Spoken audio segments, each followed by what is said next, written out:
जय Hind. Mission JRF Hindi के परिवार में आप सभी का स्वागत है। कैसे हैं आप लोग? उम्मीद करते हैं कि सब लोग सकुशल मंगल होंगे, अपने स्वास्थ्य का ध्यान रख रहे होंगे, अपने माता पिता का सेवा कर रहे होंगे। आज हम लोग चंद्रधर शर्मा गुलेरी की एक कहानी है, उसने कहा था, उसको हम देखेंगे, जो फ्लैशबैक शैली में लिखा गया है। आज कक्षा प्रारंभ करने से पहले मैं आप सभी को एक महत्वपूर्ण जानकारी दे दूं। यह हमारा मिशन जेआरएफ हिंदी, यह हमारा टेलीग्राम ग्रुप है और उस ग्रुप का ये लिंक है। अगर आप जुड़ना चाहते हैं तो इस लिंक के माध्यम से आप मुझसे जुड़ सकते हैं। चंद्रधर शर्मा गुलेरी की उसने कहा था, कहानी को पढ़ने से पूर्व उनसे जुड़ी जो भी महत्वपूर्ण बातें हैं सबको हम लोग बारीकी से देखेंगे। जब हम कहानी को पढ़ेंगे तो ये सब चीज़ें हमें कहानी को समझने में बहुत ज़्यादा सहयोग करेंगे। चंद्रधर शर्मा गुलेरी का जन्म 7 जुलाई 1883 को जयपुर के पुरानी बस्ती में हुआ था तथा इनकी मृत्यु 12 सितंबर 1922 को पीलिया रोग हो जाने के कारण हो गई। यानी कि इनकी मृत्यु किस कारण हुई थी? पीलिया रोग हो जाने के कारण हुआ था। इनके पिता महान ज्योतिर्विद महामहोपाध्याय पंडित शिवराम शास्त्री थे। पंडित शिवराम शास्त्री की तीसरी पत्नी लक्ष्मी देवी, यानी कि गुलेरी जी का माँ का नाम क्या है? लक्ष्मी देवी, से गुलेरी जी का जन्म हुआ। गुलेरी जी संस्कृत, पाली, प्राकृत, हिंदी, बंगला, अंग्रेजी, लैटिन, फ्रेंच आदि कई भाषाओं के ज्ञाता थे। गुलेरी जी ने प्राच्य विद्या, इतिहास, पुरातत्व, भाषा विज्ञान, समसामयिक सामयिक विषय आदि सभी विधाओं में लेखन किया। गुलेरी जी कलकत्ता विश्वविद्यालय से बीए प्रथम श्रेणी और प्रथम स्थान तक की पढ़ाई की। यानी कि गुलेरी जी ने बीए तक पढ़ाई की और बीए में इन्होंने अपने कक्षा में टॉप किया था, प्रथम स्थान लाया था। करीब 20 वर्ष की उम्र में ही जयपुर की वेधशाला में शोध कार्य, यानी कि रिसर्च जिसको कहते हैं, हेतु गठित मंडल में चुने गए। कैप्टन गेरेट के साथ मिलकर the Jaipur observatory and it's विल्डर्स शीर्षक ग्रंथ की रचना की। सन 1900 में जयपुर के नागरी मंच की स्थापना की और 1902 में समालोचक पत्रिका, मासिक पत्रिका जो थी, का संपादन कार्यभार संभाल लिया। श्याम सुंदर दास गुलेरी जी के साहित्य को अमूल्य रत्न माना है। गुलेरी जी काशी के नागरिक प्रचारणी सभा के संपादक और सभापति भी रहे हैं। यानी कि गुलेरी जी कभी ना कभी नागरिक प्रचारणी के सभापति और संपादन भी मुख्य संपादक रहे हैं। गुलेरी जी ने सन 1916 में म्यू कॉलेज में संस्कृत विभाग के अध्यक्ष रहे। सन 1920 में पंडित मदन मोहन मालवीय, जिन्होंने बीएचयू की स्थापना की, जी के आग्रह पर काशी विश्वविद्यालय के प्राच्य विद्या और धर्म से संबंधित मनीन्द्र चंद्र नंदीपीठ के प्रोफेसर का कार्यभार संभाला। गुलेरी जी खेल को शिक्षा का सशक्त माध्यम मानते थे। निबंधकार गुलेरी जी के आदर्श पश्चिमी निबंधकार कलाइल। अब गुलेरी जी के कुछ रचनाओं को हम देखेंगे जो काफी महत्वपूर्ण है, क्योंकि अगर हम किसी भी कवि को पढ़ते हैं तो उनके विषय में विस्तार पूर्वक जानकारी रखना चाहिए, क्योंकि एनटीए कभी भी कहीं से कुछ भी किसी तरह प्रश्न पूछ सकते हैं। उसने कहा था, सरस्वती पत्रिका में प्रकाशित हुई थी जून 1915 में। घंटाघर वैश्योपकारक वर्ष 1 संख्या 8 कार्तिक मास में यह निकला था। धर्मपरायण ऋच समालोचक पत्रिका में निकला था, जनवरी मार्च था समय 1926 में। सुकन्या मर्यादा पत्रिका 1911। सुखमय जीवन कई बार पूछा गया, भारत मित्र पत्रिका 1911। बुद्धू का कांटा कई बार पूछा गया, पाटलिपुत्र पत्रिका 1914। हीरे का हार जनसत्ता में निकला था 6 जुलाई 1987 को। कुछ इनका महत्वपूर्ण निबंध भी है। मॉरिस मोही कुठाव निबंध रत्नावली में निकला था। कछुआ धर्म पूछा गया, प्रतिमा पत्रिका 1919 में निकला था। अमंगल के स्थान पर मंगल शब्द, सरस्वती 1914। पुरानी हिंदी नागरिक प्रचारणी पत्रिका 1921। खेल भी शिक्षा है। समालोचक 1903। समालोचक समालोचक पत्रिका में निकला 1903 में। काशी नागरिक प्रचारणी की के कार्यकर्ता समालोचक सन 1904। हा ताता समालोचना 1904। धर्म संकट सरस्वती 1905। होली की ठिठोली व अप्रैल फूल वैश्योपकारक 1906। उल्लू उल्लू ध्वनि हुर्रा सरस्वती 1914। संस्कृत की टिपरारी सरस्वती 1918। श्री श्री श्री पत्रिका 1920। न्याय घाटा पत्रिका 1922। गोदनम गुलेरी ग्रंथ में संकलित है। इसके अलावा गुलेरी जी के 70 से भी अधिक और निबंध हैं। कुछ इनकी मौलिक कविताएं हैं, उसको भी हम लोग देख लेंगे। विजयदशमी 1904। भारत की जय 1904। आहितांगनिका 1905। झुकी कमान 1905। स्वागत 1905। रवि 1906। ध्यानतव्य इन सभी कविताओं का मूल स्वराष्ट्रीय चेतना है। अनुदित कविताएं बैकर्जन 1905 अंग्रेजी के कवि रॉबर्ट बर्सन की कविता का भाषानुवाद है। प्रकृति के कुछ सुभाषित 1911 श्वेतांबर जैन कवि जयवल्लभ के रचित वज्जागला से उद्धृत है। अब कुछ इनका कहानी से महत्वपूर्ण बातें हम देखेंगे। अभी तो उनके रचना संसार को देखें और गुलेरी जी के विषय में हम देखें। अब हम लोग उसने कहा था कहानी पढ़ने वाले हैं, तो कहानी से संबंधित जो भी बातें महत्वपूर्ण होगी, जो हमें कहानी समझने में सरलता प्रदान करेगा, उन सभी बिंदुओं को हम लोग देखेंगे। 1 मिनट रुकेंगे जरा सा।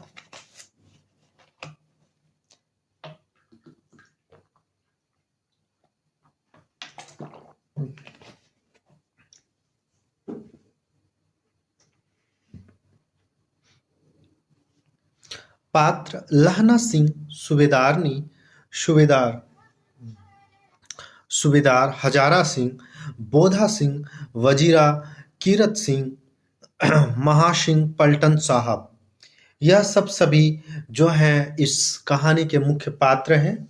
और हम लोग कहानी के विषय में देखेंगे कि कवियों ने क्या क्या इनके विषय में कहा है। जैसे राजेंद्र यादव कहते हैं कि राजेंद्र यादव की नज़र में उसने कहा था कहानी की प्रथम मौलिक व कलापूर्ण कहानी बैठती है।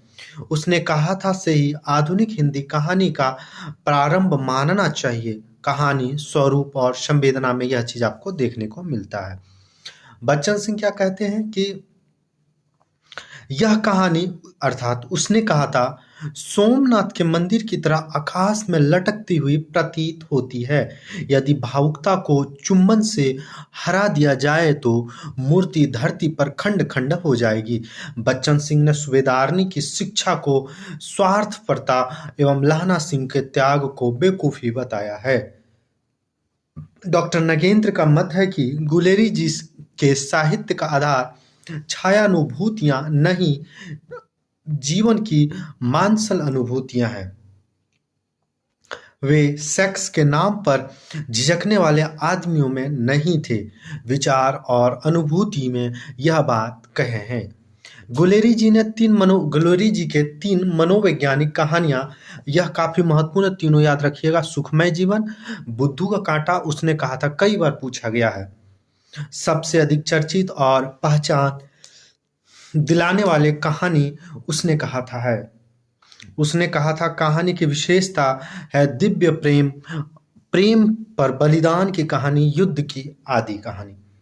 उसने कहा था कहानी में अमृतसर शहर की चर्चा है। सूबेदार लहना सिंह के गांव का नाम मांझे है। लहना सिंह की मृत्यु वजीरा सिंह की गोद में होती है। पलटन का विदूषक वजीरा सिंह था। सूबेदार हजारा सिंह के लड़के का नाम कीरत सिंह है। भारतीय सिपाहियों का जर्मनी के साथ संघर्ष होता है। सिख राइफल के जमादार लहना सिंह का नंबर 77 था। सरकार ने सूबेदार को जमीन लोलपुर में दिया था। उसने कहा था कहानी 5 भागों में है। इसके द्वितीय, तृतीय, चतुर्थ भागों में युद्ध का वर्णन है। बचपन में लहना सिंह की लड़की से बार बार यह प्रश्न करता था कि तेरी कुड़मई हो गई। अमृतसर में लहना सिंह के मामा रहते थे। अमृतसर में कौन रहते? लहना सिंह के मामा रहते थे। सूबेदार ने अपने पति और पुत्र की रक्षा की जिम्मेदारी लहना सिंह को सौंपती है। लहना सिंह ने सूबेदारनी की बात रखने के लिए मृत्यु को गले लगा लिया। कर्म प्रधान कहानी उसने कहा था वस्तुतः किशोरावस्था की सच्ची निर्मल सात्विक प्रेम भावना से युक्त प्रेम शौर्य और बलिदान की प्रेम कथा है। वस्तुतः उसने कहा था कहानी की कथा वस्तु प्रथम विश्व युद्ध पर आधारित है। आरंभिक कहानियों में सर्वप्रथम फ्लैशबैक शैली का प्रयोग चंद्रधर शर्मा गुलेरी ने किया है। कहानी के विषय में विद्वानों का कुछ राय है, उसको हम लोग देखेंगे। आचार्य रामचंद्र शुक्ल ने इस कहानी को मर्यादा में रहकर प्रेम की व्यंजना करने वाली अद्वितीय कहानी कहा है और यह हिंदी साहित्य के इतिहास पढ़ते इसमें आपको मिल जाएगा। नंद दुलारी वाजपेयी उसने कहा था में घटनाएं भी है, संयोग भी है और रोमांटिक दृष्टि भी है, लेकिन जब उसका संगठन इस वैशिष्ट्य के साथ हुआ और प्रेम कर्तव्य और आत्म बलिदान का पारस्परिक संघर्ष का इतना असाधारण और संवेदनात्मक रूप में हुआ कि कहानी नई हो जाती है। आचार्य रामचंद्र शुक्ल प्रेम का स्वर्गीय स्वरूप झांक रहा है, केवल झांक रहा है, निर्लजता के साथ पुकार या कर रहा नहीं रहा। यहाँ तक कथन कई बार पूछा भी गया। कहानी भर में कहीं प्रेम की निर्लजता, प्रगल्भता, वेदना की विभत्स विवृति नहीं है। सुरुचि के सुकुमार से सुकुमार स्वरूप पर कहीं आघात नहीं पहुंचता। इसकी घटनाएं ही बोल रही है, पात्रों के बोलने की अपेक्षा ही नहीं। हिंदी साहित्य के पृष्ठ संख्या 481 से 482 के बीच में यह देखने को मिलेगा। हम लोगों ने कहानी से संबंधित महत्वपूर्ण बिंदुओं को देखा। अब हम लोग कहानी को देखने जा रहे हैं। उसने कहा था, उम्मीद करते हैं कि यहाँ तक अगर आप लोग अच्छे से उसको सुने होंगे, पढ़े होंगे, जाने होंगे, समझे होंगे तो कहानी समझने में आपको बहुत ज़्यादा मदद मिलेगा, क्योंकि कहानी का जो मर्म है उसके सारांश मैंने आपको शॉर्ट में समझा दिया। अब हम लोग देखेंगे उसने कहा था कहानी में देखेंगे कि लहना सिंह अपने मामा घर आए रहते हैं और दही लेने जाते हैं। उसी समय उसको एक लड़की दिखाई पड़ती है जिसे वो कहते हैं कि तेरी कुड़मई हो गई क्या? कुड़मई का अर्थ होता है तुम्हारी सगाई हो गई है क्या? बाद में वो कहता नहीं मेरी कुड़मई हो गई है और फिर वह लड़की चले जाती है। बाद में लहना सिंह एक बार क्या होता है कि वह असम राइफल में आर्मी में भर्ती हो जाता है और जब बाद में वह लौट के आता है तो वह अपने पता चलता है कि इस सूबेदारनी होरा का विवाह उसके मित्र से हो गया है और सूबेदारनी होरा उसे कहती है कि मेरे बोधा मेरे बच्चों और मेरे पति की रक्षा करना। अंततः उसकी रक्षा करते करते इसकी मृत्यु हो जाती है। यही ये पूरी कहानी है, उसको विस्तार पूर्वक हम लोग पढ़ेंगे और समझने का प्रयास करेंगे। बड़े बड़े शहरों के इक्के गाड़ी वाले की जबान के कोड़े से जिनकी पीठ छिल गई है और कान पक गए हैं, उनसे हमारी प्रार्थना है कि अमृतसर के बम बुकाट वालों की बोली का मरहम लगावे। जब बड़े बड़े शहरों की चौड़ी सड़कों पर घोड़े की पीठ चाबुक से धूनते हुए इक्के वाले कभी घोड़े की नानी से अपना निकट संबंध स्थिर करते हैं, कभी राह चलते पैदलों की आंखों के न होने पर तरस खाते हैं, कभी उनके पैरों की उंगलियों के पैरों की चीत कर अपने ही को सताया हुआ बताते हैं और संसार भर की ग्लानि, निराशा और क्षोभ के अवतार बने नाक की सीध चलते जाते हैं। तब अमृतसर में उनकी एक जगह का नाम कहाँ आया? अमृतसर शहर का। इसको आप लोग याद रखिएगा। कौन सा शहर आया? अमृतसर। अमृतसर में उनकी बिरादरी वाले तंग चक्करदार गलियों में हर एक लड़ली वाले के लिए ठहर कर शब्र का समुद्र उमड़ा कर बचो खालसा जी, हटो भाई जी, ठहरना भाई जी, आने दो लाल जी लाला जी, हटो बाछा, कहते हो सफेद फेंटो, खच्चरों और बत्तकों, गन्नों और खोमचे और भारे वालों के जंगल में ही राह खेते हैं। क्या मजाल है कि जो और साहब बिना सुने किसी को हटना पड़े। यह बात नहीं है कि उनकी जीभ चलती नहीं, पर मीठी छुरी की तरह महीन मार करती हुई। यदि कोई बुढ़िया बार बार चितौनी देने पर भी लिक से नहीं हटती तो उनको बचना बचना वाली के ये नमूने हैं। हट जा जीने जोगिए, हट जा कर्मा वालिए, हट जा पुत्ता प्यारी, बच जा लंबी वाली। समष्टि के इनके अर्थ हैं, तू जीने योग्य है, तू भाग्यों वाली है, पुत्रों के प्यारी है, लंबी उम्र तेरी सामने है, तू क्यों मेरे पहिए के नीचे आना चाहती है, बच जा। ऐसे बम्बू काट वालों के बीच में होकर एक लड़का और एक लड़की चौक के एक दुकान में आ मिले। उनके बालों और उनके ढीले सुथले से जान पड़ता था कि दोनों सिख हैं। वह अपने मामा के केश धोने के लिए दही लेने आया था। लहना सिंह क्या करने आया था चौक पर? अपने मामा के केश धोने के लिए, दही लेने के लिए आया था। और यह रसोई के लिए बेड़ियां दुकानदार के परदेसी से गुथ रहा था, जो शेर भर गीले पापड़ों की गड्डी को गिने बिना हटता न था। तेरा घर कहाँ है? क्या कहते हैं कि तेरा घर कहाँ है? मंगरे में। और तेरा? मांझे में। यहाँ कहाँ रहती है? अतर सिंह के बेठक में। वे मेरे मामा हैं। यानी कि सूबेदारनी होरा के माँ का है वह मामा। माफ करिएगा, मामा किनका है? वह मामा घर में आए हैं। कौन? लहना सिंह। मैं भी मामा के यहाँ आया हूँ, घर गुरु बाजार में है। इतने में दुकानदार निपटा और उनके सौदे देने लगा। सौदे लेकर दोनों साथ साथ चले। कुछ दूर जाकर लड़के ने मुस्कुरा कर पूछा, तेरी कुड़मई हो गई क्या? इस पर लड़की कुछ आंखें चढ़ाकर धत कहकर दौड़ गई और लड़का मुंह देखता रह गया। दूसरे तीसरे दिन सब्जी वाले के यहाँ, दूध वाले के यहाँ अकस्मात दोनों मिल जाते। महीने भर यही हाल रहा।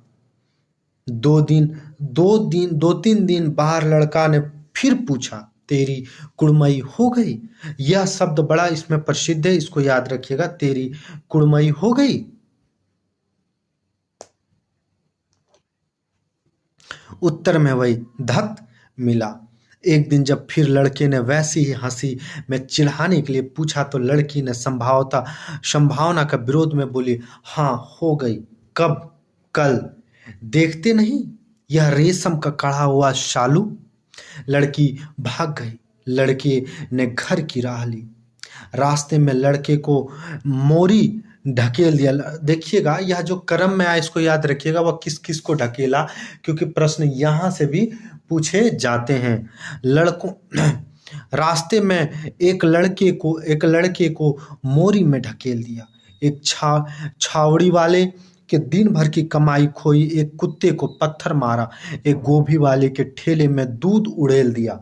सामने नहाकर आती हुई किसी वैष्णवी से टकराकर अंधे की उपाधि पाई।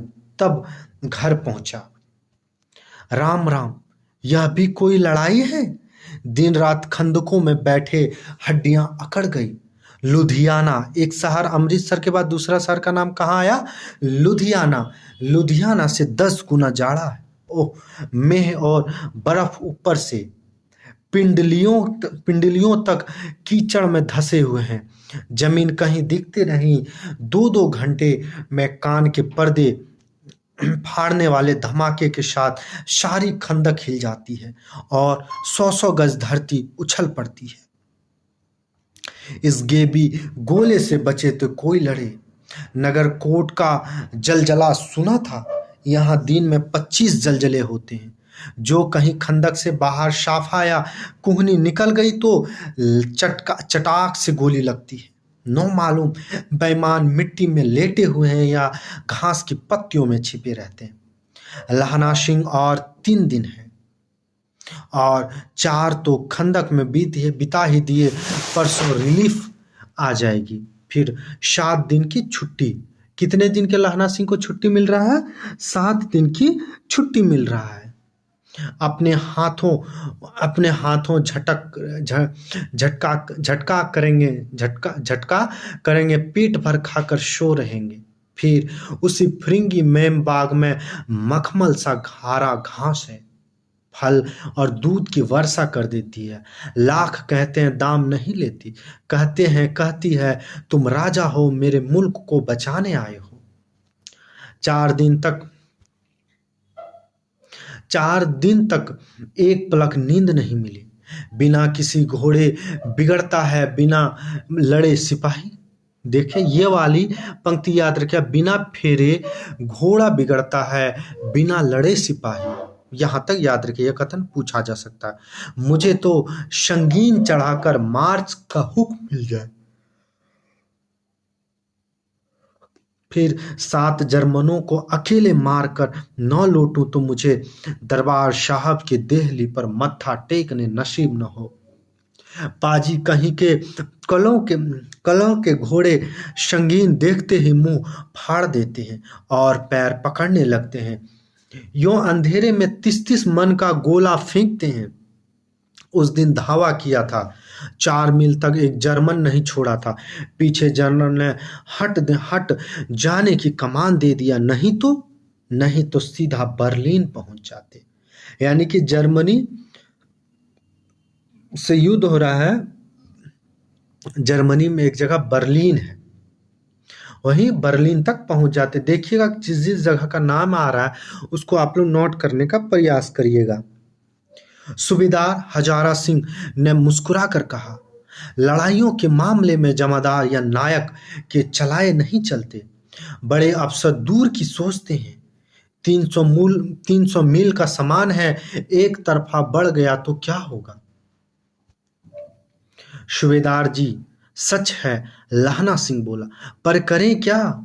हड्डियों में तो जाड़ा धंस गया है, सूर्य निकलता नहीं। कोई खाई में दोनों तरफ से चंबे की बावलियों से सोते झर रहे हैं। एक धावा हो जाए तो गर्मी आ जाए। उद्यमी उड़ सिगड़ी के कोले डाल। वजीरा तुम 4 जने बाल्टियां लेकर खाई में पानी बाहर फेंको। महासिंह, शाम हो गई है, खाई के दरवाजे का पहला पहरा बदल लें। यह कहते हुए सूबेदार खारी खंदक चक्कर लगाने लगे। वजीरा सिंह पलटन का विदूषक था। इसको याद रखिएगा, वजीरा सिंह क्या था? पलटन का विदूषक था। प्रश्न यहां से भी बन सकते हैं। बाल्टी में गंदला पानी भरकर खाई के बाहर फेंकते हुए बोला, मैं पाधा बन गया हूं। करो जर्मनी का बादशाह का तर्पण, करो जर्मनी के बादशाह का तर्पण। इस पर सब खिलखिला पड़े और उदासी के बादल फट गए। लहना सिंह ने दूसरी बाल्टी भरकर उसके हाथ में देकर कहा, अपनी बाड़ी के खरबूजों में पानी दो, ऐसा खाद की पानी पंजाब भर में नहीं मिलेगा। यहां से भी प्रश्न बन सकते हैं, अपनी बाड़ी के खरबूजों में पानी दो, ऐसा खाद पानी पंजाब भर में नहीं मिलेगा। यानी कि एक और शहर का कहाँ नाम आया? पंजाब। हाँ, देश क्या है? स्वर्ग है। मैं तो लड़ाई के बाद सरकार से 10 घूमा जमीन यहां मांग लूंगा और फलों के बूटे लगाऊंगा। लाड़ी होरा को भी यहां बुला लोगे या वहीं दूध पीने वाली फिरंगी में चुप कर? यहां वालों को शर्म नहीं? देश की चाल है। आज तक मैं उसे समझा न सका कि सिख तंबाकू नहीं पीते। वह सिगरेट देने में हट करती है, होठों में लगाना चाहती है और मैं पीछे हटता हूं तो समझती है कि राजा बुरा मान गया। क्या समझती है? कि राजा बुरा मान गया, अब मेरे मुल्क के लिए लड़ेगा नहीं। अच्छा, अब बोधा सिंह कैसा है? अच्छा है, जैसे मैं जानता ही नहीं हूं। रात भर तुम कंबल उसे उड़ाते हो और फिर सिगड़ी के सहारे गुजर करते हो। उसके पहरे पर आप पहरे दे आते हो। आपने सुख लकड़ी के तख्तों पर से सुलाते हो। आप कीचड़ में पड़े रहते हो।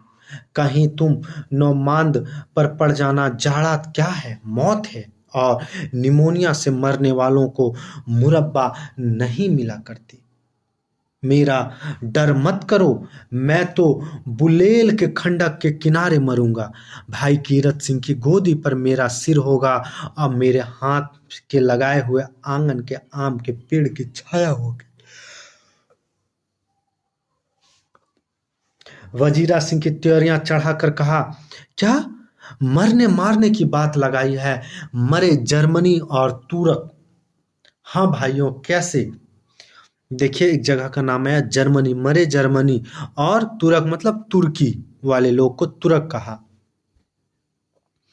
दिल्ली शहर या पिशोर नू जानिंदा कर लेना लोंगा दा बपार माड़िए कर लोना नड़ेदा शोदा अड़िए ओए लाना चटकाए कंदुए नू कद्दू बनाया वे मजेदार गोरिए हुन लान चटका कंदुए नू। यह जो भाषा है वह पंजाबी है। पंजाबी गुरुमुख में लिखा जाता है। कौन जानता था कि दड़ियों वाले घ- घरवारी सिख ऐसे लुच्चे गीत गाएंगे। यह कि आप याद रखिएगा, यह गीत है और यह गीत पूछा जाएगा कि कौन गाता है और किस किस कहानी का है, तो इसको याद रखिएगा। कौन जानता था दाढ़ियों वाले घर बारी सिख ऐसे लुच्चों का गीत गाएंगे। पर सारी खंदक इस गीत से गूंज उठी और सिपाही फिर ताजे हो गए। मन 4 दिनों से सोते और मौज ही करते रहे हों। दोपहर रात गई है। दोपहर दोपहर रात गई है। सन्नाटा छाया हुआ है। बोधा सिंह खाली बिस्कुटों के टीनों पर अपना दोनों कंबल बिछाकर और लहना सिंह के 2 कंबल और एक बारन कोट ओढ़कर सो रहा है। लहना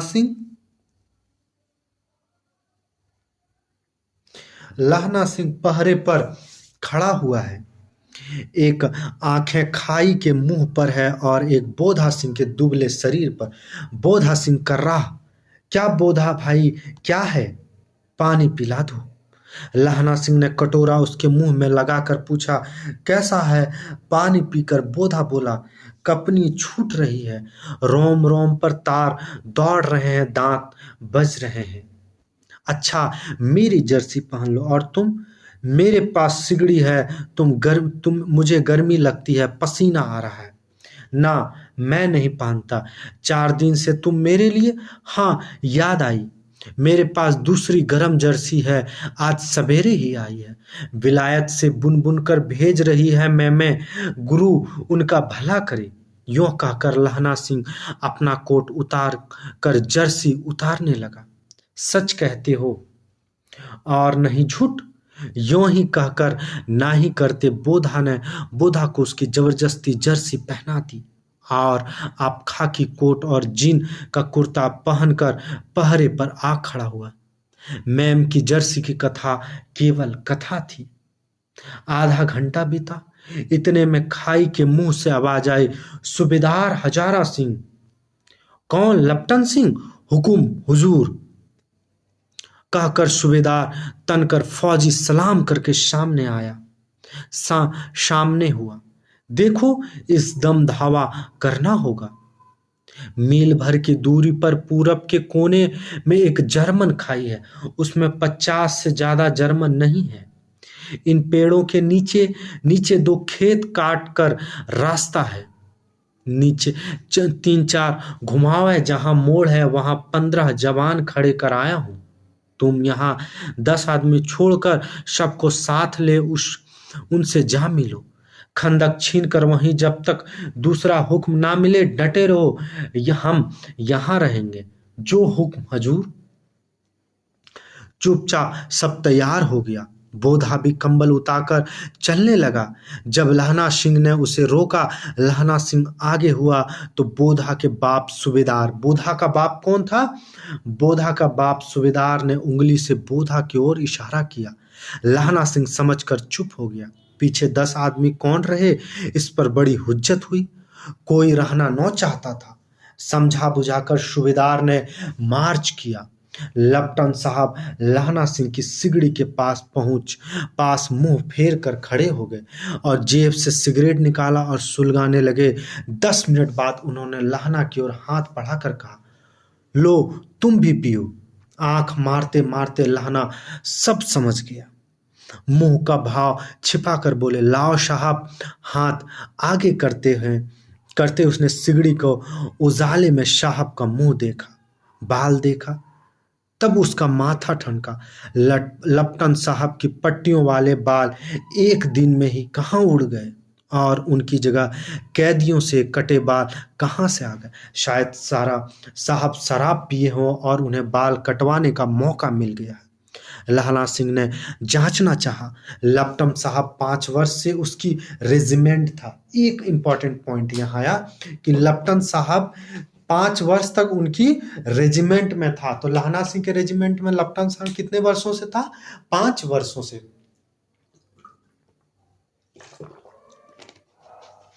क्यों साहब, हम लोग हिंदुस्तान कब जाएंगे? लड़ाई खत्म होने पर क्यों, या देश पसंद नहीं? नहीं साहब, शिकार में वे मजे यहाँ कहाँ। याद है परसाल नकली लड़ाई के पीछे हम आप जगाधरी जिले में शिकार करने गए थे। हाँ हाँ हाँ, वहीं जब आप खोते पर सवार थे और मैं आपका खानसमा अब्दुल्ला रास्ते के एक मंदिर में जल चढ़ाने को रह गया था। बेशक पाजी कहीं का सामने से ही वह नीलगाय निकली कि ऐसी बड़ी मैंने कभी न देखी थी, और आपकी एक गोली कंधे में लगी और पुट्ठे में निकली। ऐसे अफसर के साथ शिकार खेलने में मजा है। क्यों साहब, शिमले से तैयार होकर उस नीलगाय का सिर आ गया था ना? आपने कहा था ना रेजिमेंट में मेस लगाएंगे। हाँ, पर मैंने वह विलायत भेज दिया। ऐसे बड़े बड़े सिंह 2 फुट के तो होते होंगे। हाँ, लहना सिंह ने 2 फुट 4 इंच के थे। तुमने सिगरेट नहीं पिया? पीता हूँ साहब, दिया सलाई ले आता हूँ, कहकर लहना सिंह खंदक में घुसा। अब उसे संदेह नहीं था। उसने झटपट निश्चय कर लिया कि क्या करना है। अंधेरे में किसी सोने वाले से वह टकराया। कौन? वजीरा सिंह। हाँ, क्यों लहना सिंह, क्या कयामत आ गई? जरा तो आंखें लगने दी होती। होश में आओ, कयामत आई है। लपटन साहब की वर्दी पहन कर आई है। क्या? लपटन साहब या तो मारे गए या कैद हो गए हैं। उनकी वर्दी पहनकर कोई जर्मन आया है। सूबेदार ने इसका मुंह नहीं देखा, मैंने देखा और बातें की है। शोहरा साफ उर्दू बोलता है, फिर किताबी उर्दू, और मुझे पीने को सिगरेट दिया है। तो अब मारे गए धोखा है। सूबेदार होरा कीचड़ में चक्कर काटते फिरंगी और कहाँ खाई पर धावा होगा। उठो, एक काम करो, पलटन के पैरों के निशान देखते दौड़ जाओ, अभी बहुत दूर न गए होंगे। सूबेदार से कहो लौट आए, खंदक की बात झूठ है। चले आओ, खंदक के पीछे से निकल जाओ, पत्ता तक न खड़के, देर मत करो। हुकुम तो यह है कि यहीं ऐसी तैसी हुकुम की मेरा हुक्म जमादार लहना सिंह का इस वक्त यहाँ सबसे बड़ा अफसर है, उसका हुक्म है। मैं लपटन साहब की खबर लेता हूँ। पर यहाँ तो तुम 8 है। 8 नहीं, 10 लाख। एक एक अकालिया सिख 1.25 लाख के बराबर होते हैं। चले जाओ। लौटकर खाई के मुहाने पर लहना सिंह दीवार से चिपक गया। उसने देखा कि लपटन साहब की जेब से बेल के बराबर 3 गोली निकाले, तीनों का जगह जगह खंदक की दीवारों में घुसेड़ दिया और तीनों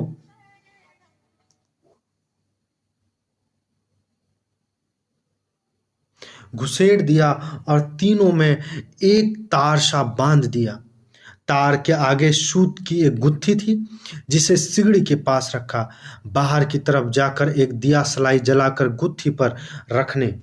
इतने में बिजली की तरह दोनों हाथों से उल्टी बंदूक उठाकर लहना सिंह ने हिसाब की कूहनी पर तान कर दे मारा। धमाके के साथ साहब के हाथ से दिया सलाई गिर पड़ी। लहना सिंह ने एक कुंदा साहब की गर्दन पर मारा और साहब आंख मीन गोट कहते हुए नीचे चित्त हो गए। लहना सिंह ने 3 गोली बीन कर खंदक के बाहर फेंके और साहब को घसीट कर सिगड़ी के पास लिटाया। जेबों की तलाशी ली।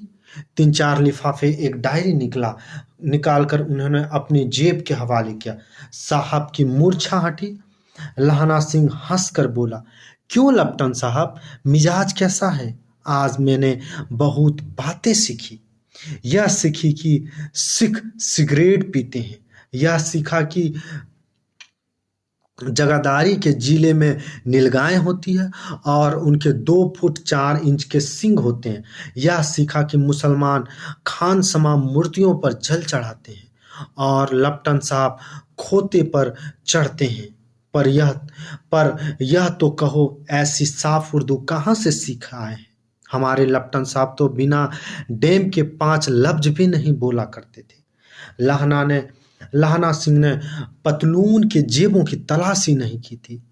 साहब ने मानो जाड़े से बचने के लिए दोनों हाथ जेबों में डाले। लहना सिंह कहता गया, चालाक तो बड़े हो, पर मांझे का लहना इतने बरस लपटन साहब के साथ रहा है। उसे चकमा देने के लिए 4 आंखें चाहिए। 3 महीने हुए हैं, एक तुर्की मौलवी मेरे गांव में आया था। औरतों को बच्चे होने का ताबीज बांटता और बच्चों को दवाइयां देता। चौधरी के बड़ के नीचे मंजा बिछाकर हुक्का पीता रहता था और कहता था कि जर्मनी वाले बड़े पंडित हैं। वेद पढ़ पढ़कर उसमें से विमान चलाने की विद्या जान गए हैं। गौ को नहीं मारते, हिंदुस्तान में आ जाएंगे तो गौ हत्या बंद कर देंगे। मंडी के बनिए को बहकाता और डाक खाने में से रुपये निकाल लो, सरकार का राज्य जाने वाला है। डाक बाबू पोहलू राम भी डर गया। मैंने मुल्ला जी की दाढ़ी मोड़ दी थी और गांव से बाहर निकालकर कहा कि जो मेरे गांव में अब पैर रखा तो साहब की जेब में से पिस्तौल चला और लहना की जांग में लगी। इस चीज को याद रखिएगा, प्रश्न यहां से भी बनते हैं कि लहना सिंह को पहला गोली कहां लगा, तो पहला गोली उसको जांग में लगा। इधर लहना सिंह की हेनरी मार्टिन की 2 फायरों ने साहब का कपाल क्रिया कर दी। धड़ाक सुनकर सब दौड़ आए। बोधा चिल्लाया, क्या है? लहना सिंह ने उसे यह कहकर सुला दिया कि एक हड़का हुआ कुत्ता आया था, मार दिया और औरों से सब हाल कह दिया। सब बंदूक लेकर तैयार हो गए। लहना ने सफा फाड़कर घाव के दोनों तरफ पट्टियां कसकर बांधी। घाव मांस में ही था। पट्टियों को कसने से लहू निकलना बंद हो गया। इतने में 70 जर्मन चिल्लाकर खाई में घुस पड़े। सिखों की बंदूक की बाढ़ ने पहले धावे को रोका, दूसरे को रोका, पर यहां थे 8, यानी खंदक में कुल कितने बच गए थे, तो 8 बचे थे। लहना सिंह तक तक कर मार रहा था। वह खड़ा था और लेटे हुए थे और वे 70 अपने मुर्दे भाइयों के शरीर पर चढ़कर जर्मन आगे घुस आते थे। थोड़े से में मिनटों में वे अचानक आवाज आई, वाह गुरुजी की फतेह, वाह गुरुजी की खालसा, और धड़ाधड़ बंदूकों के फायरिंग जर्मनी के पीठ पर पड़ने लगे। ऐन मौके पर जर्मनी की 2 चक्की के पाटों के बीच में आ गए। पीछे से सूबेदार हजारा सिंह के जवान आगे बरसाते थे। सामने से लहना सिंह के साथियों के साथ संगीन चल रहे थे। पास आने पर पीछे वाले भी संगीन पिरोना शुरू कर दिया। एक किलकारी और एक अकाल सिखों दी फौज आई। वाह गुरु जी दी फतेह, वाह गुरु जी दी खालसा, सत श्री अकाल पुरुष, और लड़ाई खत्म हो गई। 63 जर्मनी या तो खेत रहे अर्थात मारे गए या करहा रहे थे। सिक्कों में 15 के प्राण गए, यानी कि सिक्कों में पहले बचे कितने थे यहाँ खंदक में 8, लेकिन जब वापस वो लोग लौट के आए तो उसमें से पता चला कि 15 सिक्कों के प्राण गए हैं। सूबेदार के दाहिने कंधे में गोली आर पार निकल गई। एक तो उनके जांग में लगा था, दूसरा उनके सूबेदार का कहाँ लगा था? दाहिने कंधे में गोली लगा था। लहना सिंह की पसली में एक गोली लगी थी। लहना सिंह को दूसरी गोली कहाँ लगी? एक पसली में लगी थी और एक जांग में। उसमें घाव के खंदक को गीली मिट्टी से पूर लिया और बाकी को सफा कसकर कमरबंद की तरह लपेट लिया। किसी को खबर न हुई कि लहना सिंह को दूसरा भारी घाव लगा है।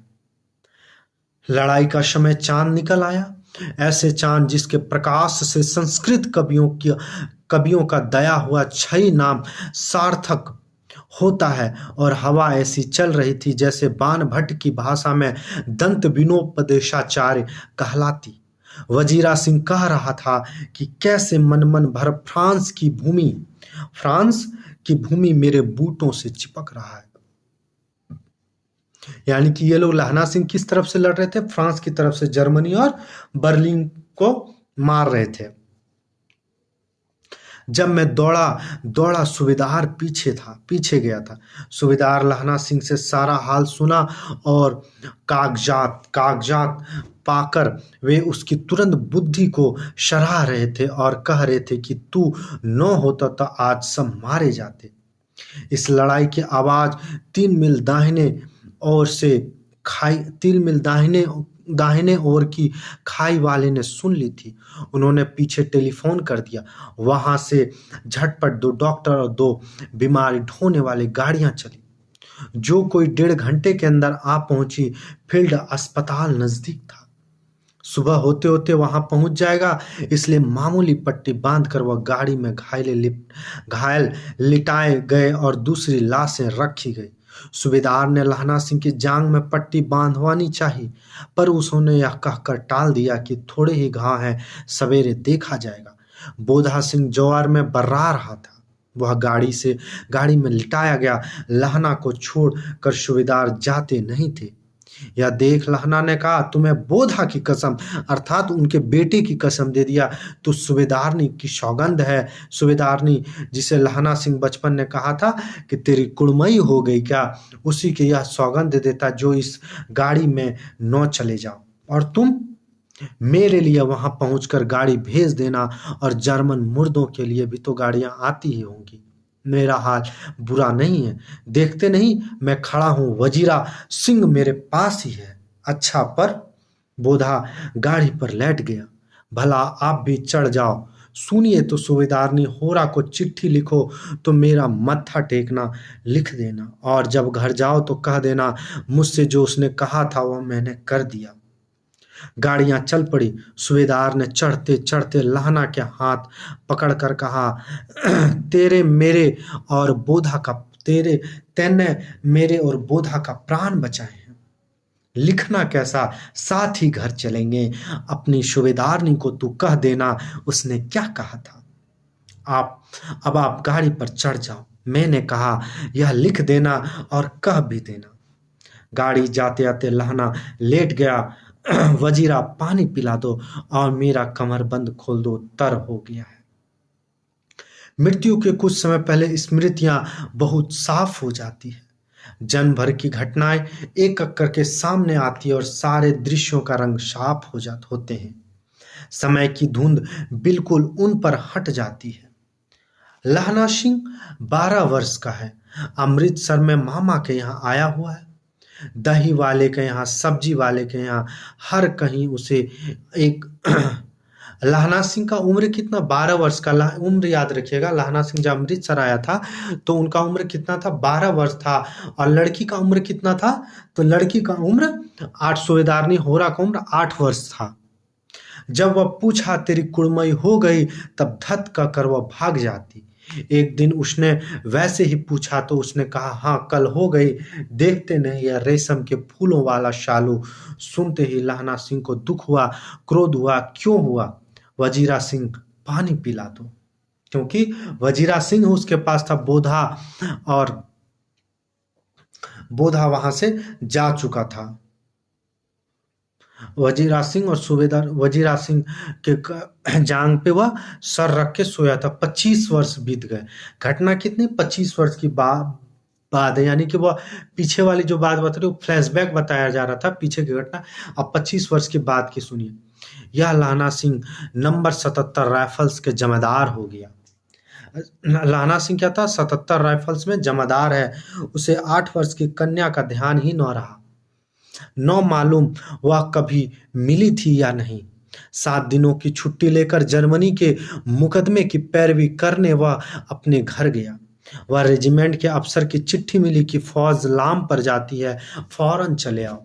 साथ ही सूबेदार हजारा सिंह की चिट्ठी मिली कि मैं और बोधा सिंह भी लाम पर जाते हैं, लौटते हुए हमारे घर होते जाना। साथ ही चलेंगे। सूबेदार का गांव रास्ते में पड़ता था। सूबेदार उसे बहुत चाहता था। लहना सिंह सूबेदार के यहाँ पहुंचा। जब चलने लगे तब सूबेदार बेड़े में से निकल कर आया। बोला, लहना सूबेदारनी तुमको जानती है, बुलाती है, जा मिला। लहना सिंह भीतर पहुंचा। सूबेदारनी मुझे जानती है? कब से?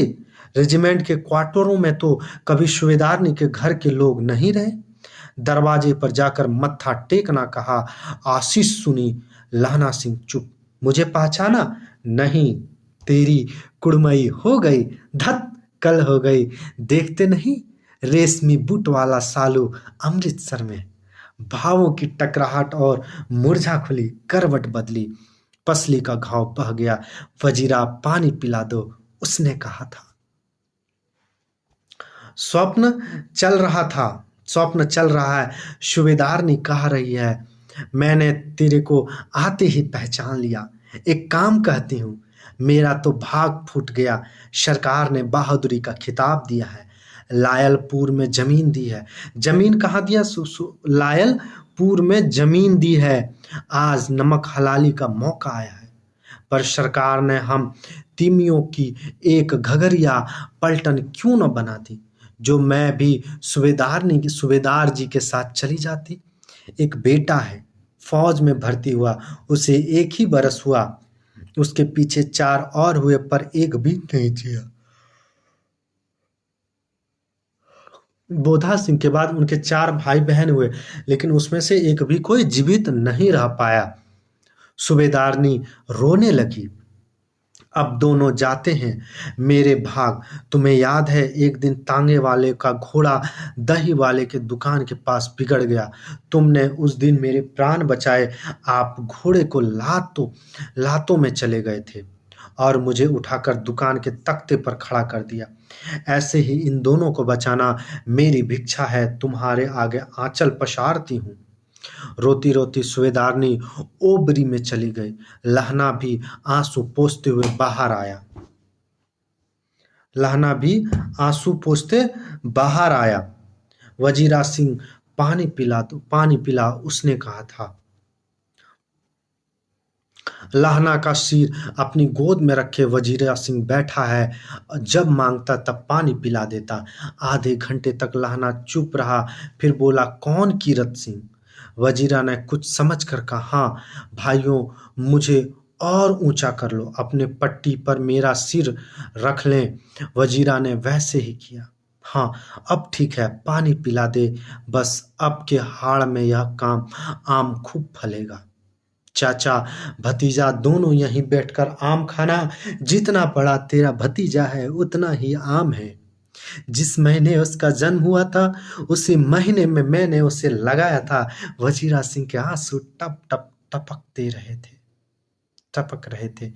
कुछ दिन पीछे लोगों ने अखबार में पढ़ा, फ्रांस के बेल्जियम 68वीं सूची मैदान के घावों से मारा। नंबर 77 सिख राइफल, जमादार लहना सिंह। और यही कहानी समाप्त हो जाता है। हम लोगों ने ईदगाह कहानी पढ़ ली और धीरे-धीरे ऐसे ही महत्वपूर्ण कहानियों को पढ़ेंगे। तब तक उम्मीद करते हैं कि आप जो भी पढ़ा गया आप सभी लोग उसको तैयार कर लिए होंगे। जय हिंद। आज की क्लास यहीं समाप्त होती है।